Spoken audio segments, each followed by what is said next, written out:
రాష్ట్రపతి ద్రౌపది ముర్ము నేడు హైదరాబాద్ కు రానున్నారు. 2 రోజుల పాటు హైదరాబాద్ లో పర్యటించనున్నారు. ఢిల్లీ నుంచి ప్రత్యేక విమానంలో బయలుదేరి సాయంత్రం హైదరాబాద్ లోని బేగంపేట విమానాశ్రయానికి చేరుకోనున్నారు. అటు నుంచి రాజ్ భవన్ కు చేరుకుని విశ్రాంతి తీసుకుంటారు.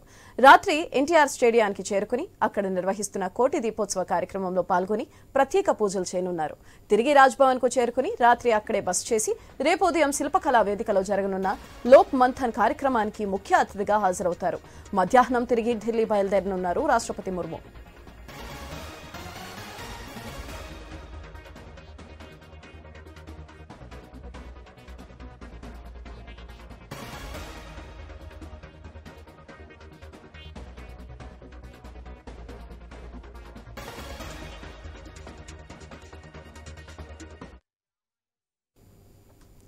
రాష్ట్రపతి ద్రౌపది ముర్ము నేడు హైదరాబాద్ కు రానున్నారు. 2 రోజుల పాటు హైదరాబాద్ లో పర్యటించనున్నారు.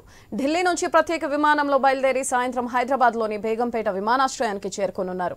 అటు నుంచి రాజ్ భవన్ కు చేరుకుని విశ్రాంతి తీసుకుంటారు. రాత్రి ఎన్టీఆర్ స్టేడియానికి చేరుకుని అక్కడ నిర్వహిస్తున్న కోటి దీపోత్సవ కార్యక్రమంలో పాల్గొని ప్రత్యేక పూజలు చేయనున్నారు. తిరిగి రాజ్ భవన్ కు చేరుకుని రాత్రి అక్కడే బస చేస్తారు. రేపు ఉదయం శిల్పకళా వేదికలో జరగనున్న లోక్ మంథన్ కార్యక్రమానికి ముఖ్య అతిథిగా హాజరవుతారు.